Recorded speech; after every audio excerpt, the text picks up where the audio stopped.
Welcome to my channel दृष्टि pharma. तो जैसा कि आपने इससे पिछली वीडियो में देखा, हमने अपना वोलेटाइल ऑयल कंप्लीट कर लिया है प्रॉपर। तो आप हमारी प्रीवियस वीडियोस में से जा करके उस टॉपिक को कवर कर सकते हैं। चलिए अब हम स्टार्ट करते हैं टैनिन के बारे में। किसके बारे में?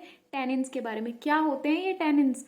मतलब काफी इजी टॉपिक है ये। जितना आपने ग्लाइकोसाइड में देखा कि थोड़ा थोड़ा सा हार्ड था वो, लेकिन यहाँ पे बहुत ही इजी है समझना। तो देखो क्या होते हैं। Tannins are complex. सारे देखे वहां पे सब क्या थे? ऑर्गेनिक कंपाउंड्स थे, बट ये थोड़ा सा ज्यादा कॉम्प्लेक्स हो जाता है। इनका स्ट्रक्चर जो होता है वो काफी कॉम्प्लेक्स होता है। कैसा होता है? कॉम्प्लेक्स, यानी कि सिंपल नहीं होता कि आपको इजिली आप या तो बना सके उसका स्ट्रक्चर। नहीं, ऐसा कुछ नहीं है।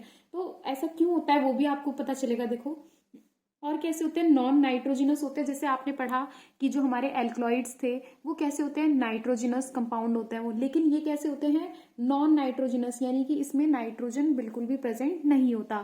फिनोलिक कंपाउंड्स होते हैं ये। किसके? High molecular weight. तो अब हाई मॉलिक्यूलर वेट के होने की वजह से ही कहते हैं कि ये काफी ज्यादा कॉम्प्लेक्स है, तभी तो वो हाई मॉलिक्यूलर वेट है उसका। और क्या है? देखो फिनोलिक कंपाउंड्स है, यानी कि इसके स्ट्रक्चर में फिनॉल्स पाए जाएंगे। अब फिनॉल क्या होता है आपको पता है? बेंजीन पे अगर हाइड्रोक्सी ग्रुप लग जाए, OH ग्रुप, तो क्या बन जाता है? फिनॉल बन जाता है। तो यही होते हैं हमारे फिनोलिक कंपाउंड्स। कौन? टैनिन्स होते हैं। इजी लैंग्वेज में बिल्कुल अच्छे से समझ आ गया होगा। अब तो चलो आगे चलते हैं। अक्रेंस क्या है? यानी कि कहाँ कहाँ से ये हमें पाया जाता है। देखो कहाँ कहाँ मिल सकता है टैनिन्स। तो पहले ये देख ले कि ये है क्या। फिर से एक और वर्ड में बता दिया। टैनिन्स आर पॉलीफिनोलिक सब्सटेंसेस, यानी कि जो बेंजीन के ऊपर हाइड्रोक्सी ग्रुप यानी कि फिनॉल ग्रुप जो होते हैं ना, वो काफी सारे होते हैं। पॉली मतलब बहुत सारे। तो found in many plants products of secondary metabolism. ये उन प्लांट प्रोडक्ट में मिलते हैं जो क्या होते हैं? सेकेंडरी मेटाबॉलिज्म का प्रोडक्ट होता है, वहां से हमें मिलते हैं। अब ये सेकेंडरी मेटाबॉलिज्म क्या है? सेकेंडरी मेटाबॉलिज्म होता है and product of primary metabolism का। जो भी हमारा होता है ना, कि मतलब जो सेल की ग्रोथ में पार्टिसिपेट नहीं करते, उसके अलावा जो भी काम करेंगे, मतलब कि सेल को सपोर्ट करेंगे, प्लांट को सपोर्ट देंगे और डिफेंस करेंगे, तो ये होते हैं सेकेंडरी मेटाबोलाइट्स। जो जिनका प्रोडक्ट होता है सेकेंडरी मेटाबॉलिज्म का ही क्या प्रोडक्ट होगा? सेकेंडरी मेटाबोलाइट बनेंगे उससे। तो ये होता है हमारा सेकेंडरी मेटाबॉलिज्म। तो टैनिन्स क्या हो गए? वो भी सेकेंडरी मेटाबोलाइट हो गए हमारे, क्योंकि वो भी प्रोडक्ट है ना किसका? सेकेंडरी मेटाबॉलिज्म का। तो ये हो गया क्या? Occurrence. Found in specific part of plants like leaves, stems, fruits and birds. कहाँ पे मिलते हैं? स्पेसिफिक पार्ट्स में मिलते हैं प्लांट के, जैसे कि leaves, stems, fruits and barks में। उसके बाद देखते हैं क्लासिफिकेशन कि टैनिन्स को कैसे क्लासिफाई किया गया है। देखो एक होते हैं क्या हमारे? ट्रू टैनिन्स और एक सुडो टैनिन होते हैं। दो टाइप के टैनिन्स हैं। अब इनको क्यों ऐसा कहा गया है? देखो जो ट्रू है ना, वो बिल्कुल किससे मैच करेंगे? बिल्कुल जैसे हमारे टैनिन नॉर्मल होते हैं, हाई मॉलिक्यूलर वेट, यानी कि ये वेट के आधार पे इनको डिवाइड किया गया है। सुडो टैनिन्स क्या होते हैं? लो मॉलिक्यूलर वेट होता है। क्या होता है जिनका? Low molecular weight. अब और क्या है? देखो इनके फिर उसके बाद हमने ट्रू टैनिन्स को अलग डिवाइड किया। तो एक बार पहले मैं सुडो टैनिन्स के बारे में थोड़ा बहुत बता देती हूँ, इतना आपके लिए काफी है इसमें। क्या कि ये लो मॉलिक्यूलर वेट कंपाउंड है और इनके एग्जांपल है देखो gallic acid, flavone, 3,4 diol, nux vomica, ipecacuanha, coffee, ये सब होगा इसके अंदर। और ये जो सूडोटेनिन्स होते हैं ना, ये हमारे गोल्ड बीटर स्किन टेस्ट होता है एक, वो भी आप आगे देखेंगे आइडेंटिफिकेशन टेस्ट में, ये उसको ओबे नहीं करते, इसीलिए हम इन्हें क्या कह देते हैं? ये सूडोटेनिन्स है। प्रॉपर्टीज इसमें पूरी टेनिन्स वाली, लेकिन ये इस टेस्ट को नहीं ओबे करते, यानी कि ये पॉजिटिव नहीं आएगा टेस्ट इसके लिए। तो ये क्या हो गया हमारे? इसीलिए हम क्या कहते हैं? सूडो का मतलब होता है फॉल्स, तो सूडोटेनिन्स हो गए। अब देखो ट्रू के अंदर चलते हैं थोड़ा, ये काफी इंपॉर्टेंट है। इसकी क्लासिफिकेशन जो है पूछ लेते हैं एग्जाम में। तो देखो हाइड्रोलाइजेबल टैनिन्स, सबसे पहले ट्रू टैनिन के अंदर क्या आते हैं? Hydrolysable tannin. नाम बता रहा है कि ये क्या हो जाएंगे? टूट जाएंगे वाटर की प्रेजेंस में। अगर मैं इन्हें रिएक्ट करवाऊं किसी भी एसिड के साथ, बेस के साथ, तो ये क्या करेंगे? उसमें टूट जाएंगे। और नॉन हाइड्रोलाइजेबल जो नहीं टूटते। और कॉम्प्लेक्स, हमें पता है कि टैनिन क्या होता है? कॉम्प्लेक्स ऑर्गेनिक कंपाउंड है। तो ये क्या होगा? ऐसे टैनिन जो काफी कॉम्प्लेक्स होते हैं वो आ जाएंगे इसके अंदर। तो इसके बारे में भी इतना नहीं है जितना इन दोनों के बारे में आपको पढ़ना है। तो देखो हाइड्रोलाइजेबल टैनिन है, उनको और थोड़ा सा क्या कहते हैं, सब डिवाइड किया गया है, गैली टैनिन्स और इलेजी टैनिन। ये किसके आधार पे है? कि जो गैली टैनिन्स है वो प्रोड्यूस करेंगे गैलिक एसिड को, और इलेजी टैनिन्स क्या करेंगे? वो प्रोड्यूस करेंगे इलेजिक एसिड। बस यही है इसके अंदर। और हाइड्रोलाइजेबल टैनिन में कौन आते हैं? पायरो गैलोल आते हैं इसके अंदर। नॉन हाइड्रोलाइजेबल में क्या? कैटाकोल आएगा। चलो देखते हैं अब थोड़ा आगे हाइड्रोलाइजेबल टैनिन। ये क्या क्या होते हैं? ऐसे टैनिन्स हैं जो कि हाइड्रोलाइज्ड हो जाते हैं, यानी कि टूट जाते हैं वाटर की प्रेजेंस में बाय एसिड, एल्कलीज या फिर एंजाइम से। एल्कली यानी कि बेस। उसके बाद on hydrolysis they produce phenolic acid and sugar. ये क्या करते हैं? जब इनका हाइड्रोलिसिस होता है तो जितने भी जैसे कि फिनॉल ग्रुप होते हैं ना, कि बेंजीन पे जो OH लगा होता है, वो सब क्या होते हैं, वो प्रोड्यूस होते हैं। जैसे हम इनका हाइड्रोलिसिस करते हैं वो अपना अलग अलग हो जाते हैं और हमें शुगर और फिनोलिक एसिड मिल जाते हैं। और देखो हाइड्रोलाइजेबल टैनिन से उनमें क्या क्या होता है? एक गैलिक एसिड टैनिन होता है और एक इलैजिक एसिड, और यही हमारा किसमें कन्वर्ट हो जाता है? पायरोगेलोल में। यानी कि गैलिक एसिड और इलैजिक एसिड, जो अभी हमने देखा था ना कि गैलीटैनिन्स हमारे गैलिक एसिड प्रोड्यूस करेंगे, यानी इसके अंदर होंगे, और इलैजिक में क्या होगा? इलैजिक एसिड। तो यही हमारे क्या होते हैं? कन्वर्ट होते हैं तो पायरोगेलोल बन जाते हैं।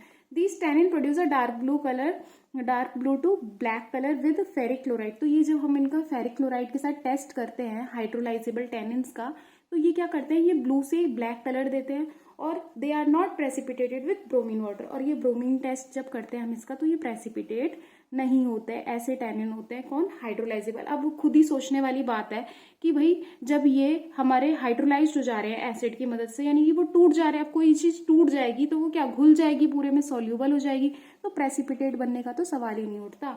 और एग्जाम्पल देखो क्या है इसका? आंवला और अर्जुना बार्क हो गई। ये कौन से टैनिन्स हैं? हमारे हाइड्रोलाइजेबल टैनिन्स। अब चलते हैं किस पे? Non hydrolysable tannins. देखो नॉन हाइड्रोलाइजेबल टैनिन्स क्या होते हैं? कि वही कि these are resistant to hydrolysis, और इनका एक और नाम होता है कंडेंस टैनिन्स। आप कहीं कहीं पे देखेंगे कि नॉन हाइड्रोलाइजेबल की जगह कंडेंस टैनिन लिखा होगा, तो कंफ्यूज नहीं होना। वही कि जो वाटर की प्रेजेंस में क्या हो? कंडेंस हो जाए, और है ना, ये नहीं कि वो टूट जाए, क्या हो जाए? कंडेंस हो जाए। तो they are resistant to hydrolysis, यानी प्रिवेंट हाइड्रोलिसिस की, do not participate in hydrolysis, ऐसे भी लिख सकते हैं। नॉन हाइड्रोलाइजेबल टैनिन्स हैं ये। If these tannins are treated with hydrolytic agent, अगर हम ऐसा करें कि हाइड्रोलिसिस नहीं हो रहा है, तो क्या करते हैं कि भाई इनको कैसे हम इनको ब्रेक कर सकते हैं? हाइड्रोलिटिक एजेंट का यूज कर लेते हैं। जैसे इमल्शन है, अच्छा बनाना है तो इमल्शिफाइंग एजेंट का यूज कर लिया। ऐसी हाइड्रोलिसिस करवाना है तो हाइड्रोलिटिक एजेंट को ले लो। तो जब हम इसे ट्रीट करवाते हैं हाइड्रोलिटिक एजेंट के साथ, तो क्या होता है? ये टैनिन्स जो है हमारे पॉलीमराइज हो जाते हैं, यानी कि अब एक जैसे बहुत सारे पॉलीमर बना लेते हैं। पॉलीमर्स वही की सेम यूनिट है, वो बनती चली गई, मोनोमर से मिलकर के क्या बन गए? पॉलीमर बन गया। तो जो पॉलीमर बनेगा वो कैसा होगा? पॉलीमराइज हुआ तो उससे क्या बन गया? इनसॉल्युबल रेड कलर प्रोडक्ट बन गया। क्या बन गया? इनसॉल्युबल, यानी कि प्रेसिपिटेट जैसा कुछ यहाँ पे बन गया है कलर्ड प्रोडक्ट, जिसको हम क्या कहते हैं? फ्लोबाफीन्स बोलते हैं। क्या कहते हैं? फ्लोबाफीन्स। फ्लोबाफीन्स जो है हमारा क्या है? ऐसा प्रोडक्ट है जो कि टैनिन के हाइड्रो पॉलीमराइज होने से बना है। किससे बना है? टैनिन के पॉलीमराइज होने से। और कब हुआ है टैनिन पॉलीमराइज? जब हम उससे ट्रीट करवा रहे हैं हाइड्रोलिटिक एजेंट के साथ। तो ये क्या हो गए? फ्लोबाफीन्स हो गए हमारे। ऑन ड्राई, और क्या होता है कि जैसे हम अगर ड्राई डिस्टिलेशन करें, यानी कि नॉर्मल डिस्टिलेशन कर दिया। डिस्टिलेशन आपको मैं अभी तक कितनी बार बताती आई हूँ कि इसमें हम अपना प्यूरिफिकेशन करते हैं। अपने एक दो मिसिबल लिक्विड है या फिर इनमिसिबल है, तो हम उसमें से सेपरेट कर लेते हैं जो हमें चाहिए, स्टीम करके और हीट दे करके। तो वो होता है क्या? डिस्टिलेशन। तो अगर हम ड्राई डिस्टिलेशन करते हैं तो दीज टैनिन्स यील्ड कैटाकॉल। ये टैनिन क्या देते हैं? कैटाकॉल देते हैं। जैसे हाइड्रोलाइजेबल वाले क्या दे रहे थे? गैलिक एसिड, इलैजिक एसिड, इसको ये पायरोगेलोल में कन्वर्ट कर दे रहे थे। ऐसे ही इनका ये टैनिन क्या देते हैं? कैटाकॉल देते हैं। They are precipitate with bromine water, और ये क्या करते हैं? ये प्रेसिपिटेट हो जाते हैं। हमने देखा जो हमारे हाइड्रोलाइजेबल होते हैं जो टूट गए वो प्रेसिपिटेट नहीं होंगे, ये उनका अपोजिट है कि ये प्रेसिपिटेट हो जाते हैं। इसके अंदर देखो कौन आता है? अशोका, ब्लैक कटैचू, पेल कटैचू और टेरोकार्पस आता है इसके अंदर। अब इसकी प्रॉपर्टीज देखते हैं टैनिन्स की। Tannins have an astringent taste. Astringent का मतलब क्या होता है? एस्ट्रिंजेंट होते हैं जो टाइट कर देते हैं टिश्यूज को। जैसे कि मानो किसी एरिया पे कट लग गया है ना, या फिर कहते हैं ना कि इन्फेक्शन हो गया है, जैसे कि बिल्कुल घाव हो गया है, तो वो क्या करेंगे? घाव वाली जगह पे जो भी जितना ब्लड जो है निकल रहा है, तो उसको एक तो क्लॉट बना देंगे और उस स्किन को क्या करेंगे? टाइट कर देंगे, जिससे कि ब्लीडिंग जो है बिल्कुल बंद हो जाए। तो एस्ट्रिंजेंट वही काम करते हैं हमारे। देखो बिटर होते हैं and produce tightness and dryness on the applied area. जहां पे तुमने ये अप्लाई कर दिए टैनिन्स, तो वहां पे क्या हो जाएगा? वो एरिया एकदम टाइट हो जाएगा और ड्राई हो जाएगा। तो ये काफी सही होते हैं ट्रीटमेंट के लिए टैनिन्स हमारे। They are soluble in water and alcohol and the solution shows an acidic reaction. क्या होते हैं ये? वाटर में सॉल्युबल होते हैं, एल्कोहल में भी, और इसमें सॉल्युबल होते हैं। तो वो जो रिएक्शन दिखती है, मतलब टैनिन्स जो है हमारे हल्के से एसिडिक हो जाते हैं। तो ये हो गया। उसके बाद देखो, they precipitate proteins, alkaloids and heavy metals. ये क्या कर देते हैं? अब इनका नेचर होता है, टेनिन्स को देखोगे आप बोलेंगे प्रोटीन प्रेसिपिटेट, यानी कि ये प्रोटीन को क्या कर देंगे? प्रेसिपिटेट कर देंगे, इनसॉल्युबल बना देंगे। एल्कलॉइड्स के साथ भी ये यही करेंगे, हैवी मेटल्स के साथ भी यही करते हैं। Tannin also give a precipitate with gelatin. और टैनिन हमारा जैसे ब्रोमीन वाटर के साथ हाइड्रोलाइजेबल टैनिन था, वो क्या दे रहा था? प्रेसिपिटेट दे रहा था। ऐसे ही हमारे ये भी प्रेसिपिटेट देते हैं, सॉरी, जो नॉन हाइड्रोलाइजेबल थे वो देते हैं प्रेसिपिटेट, जबकि हाइड्रोलाइजेबल नहीं देते। क्यों? क्योंकि वो टूट जाते हैं। तो ये हो गए हमारे क्या, कि प्रेसिपिटेट दे देते हैं जिलेटिन के साथ। तो यहाँ तक हमने देखा अपना क्या, प्रॉपर्टीज। चलिए अब आइसोलेशन काफी इजी है, इसको भी कंप्लीट कर देते हैं हम अपना।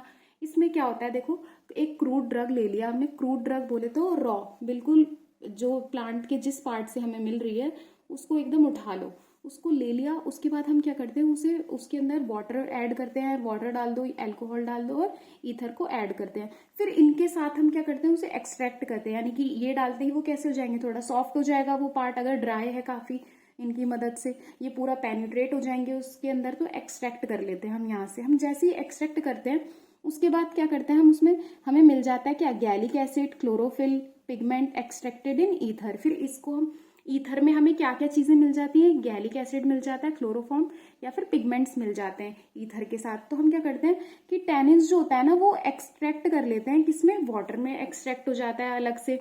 तो हमने क्या करा है, एक जैसे ही हम उसे उसमें वाटर डालते हैं इन सब में, तो क्या होता है, हमें टैनिन एक्सट्रैक्ट मिल जाता है वाटर के साथ। उसके बाद एक तो ये ईथर से क्या हो गई, एक ईथरल लेयर आ गई और एक aqueous layer I. Ethereal layer को तो तुम रिमूव कर दो, जो एक्वस वाली बची तो उसको हम क्या कर देते हैं, कंसंट्रेट कर देते हैं, यानी कि थोड़ा सा उसे गाढ़ा बना देते हैं और फिर हम उसे ड्राई कर देते हैं। ड्राई करने के बाद आइसोलेशन कर देते हैं और प्यूरिफिकेशन किससे करते हैं हम, फिर उसका वेरियस सेपरेशन टेक्निक से, जैसे क्रोमेटोग्राफी की हो गई, थिन लेयर क्रोमेटोग्राफी हो गई, गैस क्रोमेटोग्राफी। तो इसीलिए हम क्या यहाँ पे थिन लेयर क्रोमेटोग्राफी का यूज करके सेपरेशन कर लेते हैं। तो ये हो गया हमारा आइसोलेशन। तो चलिए एक बार इसे फिर से रिवीजन कर लेते हैं, फिर आगे आने वाली वीडियो में हम अपना आइडेंटिफिकेशन टेस्ट को कवर करेंगे। तो देखो, टैनिन्स क्या है हमारे, complex organic non nitrogenous phenolic compounds है, हाई मोलिकुलर वेट के। तो चार चीजें तो आपको यहीं से ही पता चल गई, कॉम्प्लेक्स है, नॉन नाइट्रोजिनस है, फिनोलिक है और हाई मोलिकुलर वेट है। और ऐसी क्या, टैनिन्स पॉलीफिनोलिक होते हैं। कहाँ कहाँ पे पाए जाते हैं, देखो, plant like leaves, stems, fruit and barks में पाए जाते हैं। फिर हमने क्लासिफिकेशन देखी, true tannins, pseudo tannins. True tannins वो होते हैं जो हाई मॉलिक्यूलर वेट होते हैं, सूडो टैनिन्स वो जो कि लो मॉलिक्यूलर वेट होते हैं। फिर एग्जांपल देखिए, gallic acid, flavan 3,4 diol, nux vomica हो गया। ऐसे हाइड्रोलाइजेबल जो हाइड्रोलाइज हो जाते हैं, टूट जाते हैं, उसमें पायरोगेलोल हो गया। और इसकी भी दो टाइप देखी, गैली टैनिन और इलेजी टैनिन के बारे में देखा। फिर हमने क्या, उसके बाद अपना कॉम्प्लेक्स टैनिन भी होता है एक। फिर हाइड्रोलाइजेबल के अंदर देखा कि ये हाइड्रोलाइज्ड हो जाते हैं एसिड से, एल्कलीज से और एंजाइम से। On hydrolysis they produce phenolic acids produce करते हैं। और क्या, इनमें गैलिक एसिड होता है, इलेजिक होता है, और वही क्या पायरोगेलोल में कन्वर्ट हो जाता है। This tannin dark blue colour देते हैं, डार्क ब्लू को ब्लैक कलर में कन्वर्ट कर देते हैं जब हम फेरिक्लोराइड के साथ ट्रीट करते हैं। और ये प्रेसिपिटेट नहीं करते ब्रोमीन वाटर के साथ। इसके एग्जाम्पल होते हैं आंवला और अर्जुना हो गया। फिर इसके बाद देखो, हमने अपना नॉन हाइड्रोलाइजेबल टैनिन को देखा कि ये क्या होते हैं, ये हाइड्रोलिसिस नहीं होता इनका। और इसमें अगर हमने हाइड्रोलिटिक एजेंट के साथ ट्रीट करवाया तो हमारे टैनिन बहुत सारे पॉलीमर बना के इनसॉल्युबल रेड कलर का प्रोडक्ट बना देते हैं, जिसे क्या कहते हैं, फ्लोबाफीन्स कहा जाता है। उसके बाद इसके अंदर अशोका, ब्लैक कटेचू आ गया। फिर हमने प्रॉपर्टीज देख ली कि एस्ट्रिंजेंट टेस्ट होता है, यानी कि जिस भी एरिया पे अप्लाई करेंगे वहां पे क्या करेगा, टाइट कर देगा उस एरिया को। और ये क्या होता है, प्रोटीन प्रेसिपिटेट करते हैं। एल्कलॉइड्स होते हैं ये, है ना, मतलब कि एल्कलॉइड को भी क्या करते हैं, प्रेसिपिटेट कर देते हैं।